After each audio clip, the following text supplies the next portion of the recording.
Association of Seed Companies. At the moment, we have 15 seed companies. That's about 80% of the companies, registered in Uganda.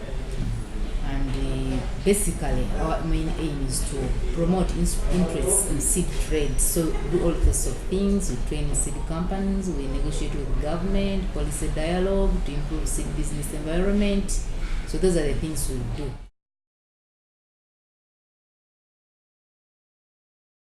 I believe seed security is food security, or food security is seed security for that matter. And I think the most important single factor in improving food security is not fertilizer, it may not even be weather as such, it is seed. Okay?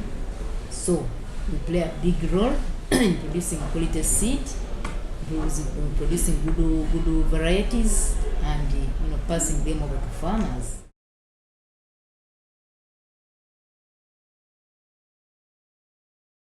Cereals, maize, sorghum, rice, millet, you have legumes, beans, nuts.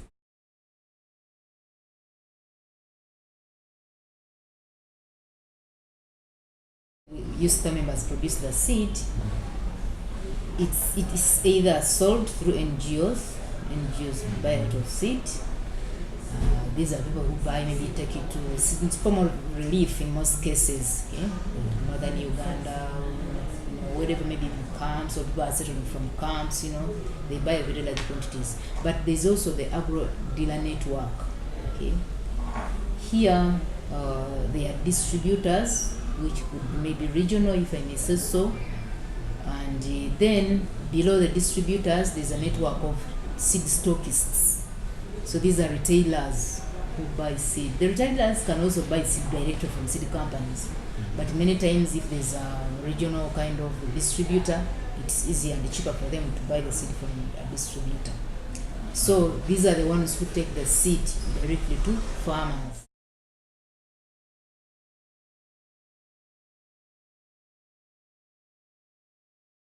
That mandate, although we have done everything possible, that mandate lies with the National Seed Certification and MAIF, that's Ministry of Agriculture.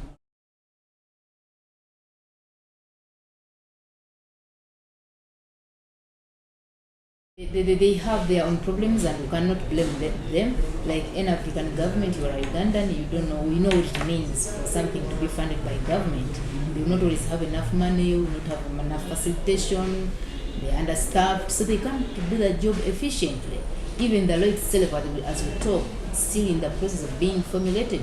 There is a seed law or an act, but we lack regulations. We as USTA, we are trying to clean our own house. We have developed a quality management system which is based on international standards, and this is aimed at helping our members come out with standard operating procedures that can be followed to produce quality seed. It's not an easy system, it's quite expensive, time consuming. Some members are taking it up, others are getting problems, but I think it's a step ahead. So that one, even if we do it, I normally compare it with having a driving permit, having a vehicle, you are on the road, there's no traffic policeman. So even if members are aware of what they are supposed to do, as long as the regulators don't do their job, it will not work. So the major point to emphasize is to ensure regulation is strongly supported.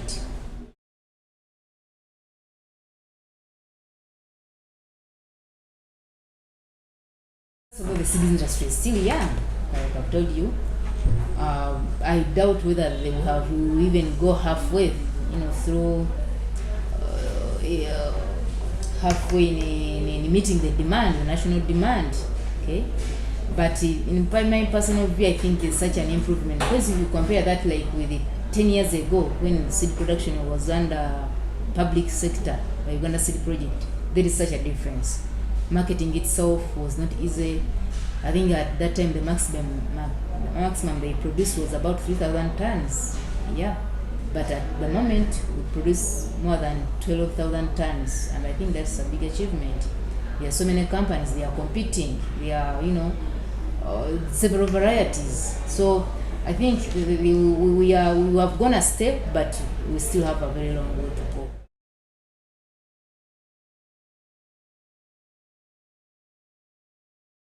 That's why we complain that something must be done. Either national seed certification should be made autonomous, like KEFIS, you know KEFIS? Eh? Do you know KEFIS? No. It's the equivalent of national seed certification in Kenya. Kenya Plant Health Inspectorate Service, something like that. So they are autonomous and they are very efficient. At any one seed company, there is a KEFIS staff closely monitoring what's going on. You can't bring grain and just, sell it. It's not possible. They are there sampling those seed loads, going to the field, seeing what's happening. So you can see the efficiency. They are self-accounting, but these people, even the labels can be a problem. The labels they put on the seed, if I and put the labels, but they don't have the capacity. They are very technical people. They know their material. They are well educated.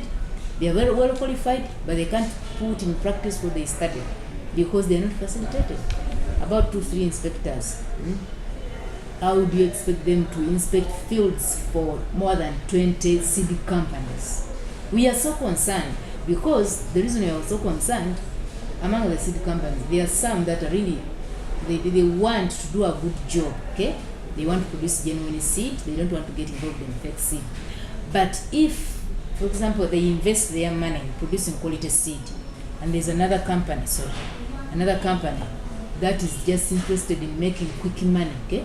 And they fake seed, they go and get grain, color it with some dye and pack it and sell it. At the end of that day, the person faking the seed will be able to sell his seed very, very cheaply. And for you who is doing a good job, you'll not be able to compete. So that has killed the morale of these managers in improving quality. And they can't, and I support them. Because you can't compete. So they all say, let's do it the easiest way. Because nobody can protect you. It's so unfair. You can't even, you just collapse. Okay, somebody says that, okay, for you can build a name, don't get involved in seed faking. You'll build a name, with the time those ones faking will collapse. But by the time you build a name, I can assure you, you'll have collapsed. You'll have collapsed. So we are concerned.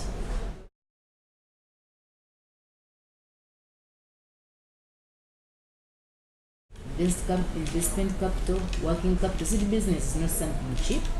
All the things you need are very expensive.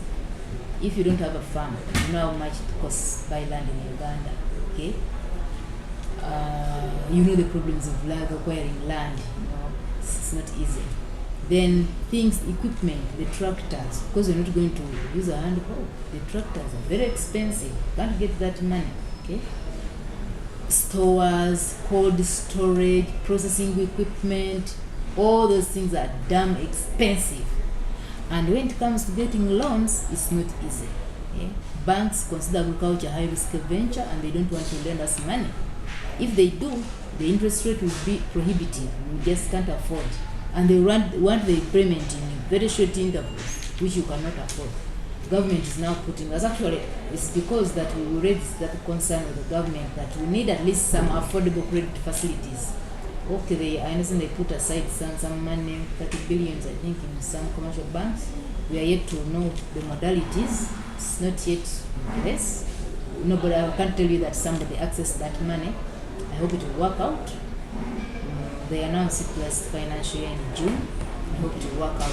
But as of now, I don't think seed companies have benefited as yet. You cannot employ people who are very well qualified because it will be expensive.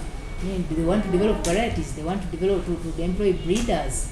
They want to carry out research. It's not very easy. You can't, you know what research is. You can't support a research unit. It's very expensive. Even employing people with seed technology, knowledge in seed technology, those are the people need. Seed processing engineers. We went to Kenya Seed Company when we were training our companies, our company staff in seed storage. One of the activities was to go to Kenya Seed Company and look at what's happening. Those things, seed processing is managed by engineers, well-trained, qualified engineers with master's degrees.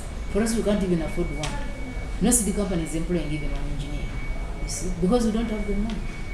It's a challenge. We can't improve. People are processing seed, and there are all sorts of problems. The seed is getting cracked. The temperatures are too high because they are not employing properly qualified people to handle that job.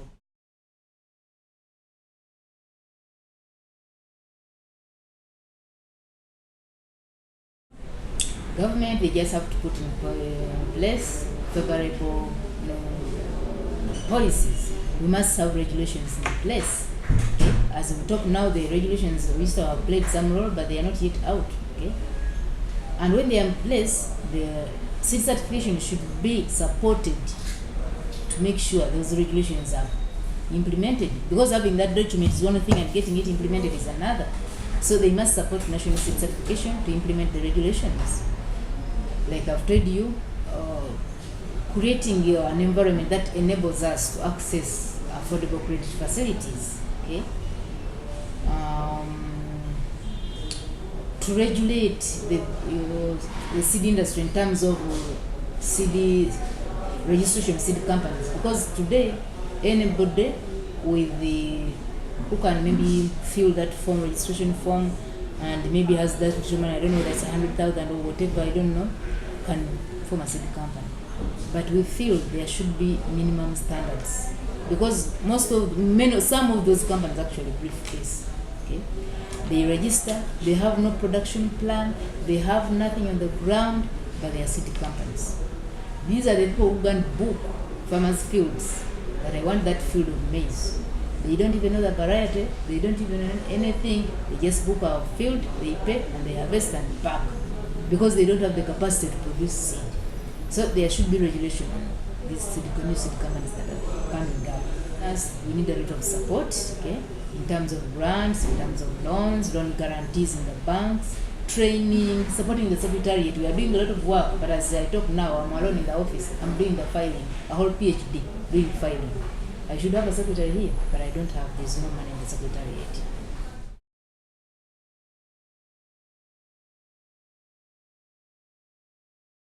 Cannot produce enough seed. Definitely the farmers can't get the seed. If there is some attempt to produce seed and there are loopholes and people bring in fake seed, that directly impacts on farmers, because instead of getting variety A, you are getting something else. Okay? It is diseased, doesn't have the yield potential, and at the end of it, farmers will get disgusted and even do away with the so-called improved seed. They say, to hell, let me rather use my self seed. So that sinks the food security even further. Me, I think that in our community, we have to do a lot, okay?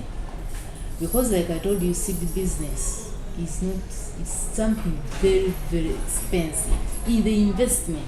Yes, mere working capital, a small seed company needs $1 billion a year.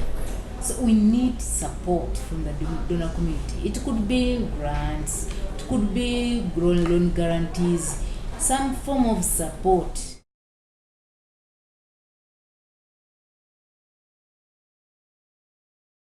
Of course, any farmer would like a high-yielding crop, a crop that's well adapted in their region, like in the north. In Captura, they need crops that are adapted to high altitude. Okay, you don't like a crop that is diseased. You want a variety that is disease-free, pest-free, to mature early. You see now the climatic change.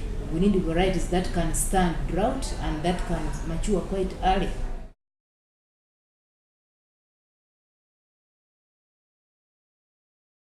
They are not. Well, they could be available, but I don't think that that's the best that the farmers can get. Because any variety that is produced, it will have some attributes, of some kind.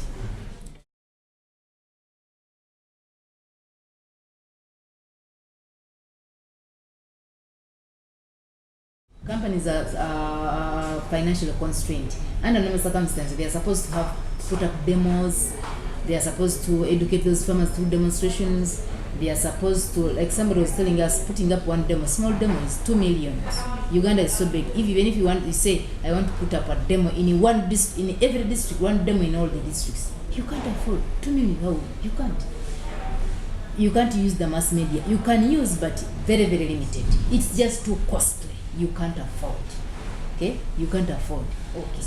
Well, they're having a big project with the Agora to train those stockists. But I don't think, to go some way, but I don't think it will be sufficient to cover, all the stockists. Because now the stockists, They are selling varieties that they don't understand properly. They can't even advise you whether this is suitable for Kapchorwa or for Western Uganda or for PG. They don't know. Okay? So those stockists need to be, because they are first line extension agents for farmers, but they don't know. Agra is doing something through UNADA, but I think we still have a long way to go.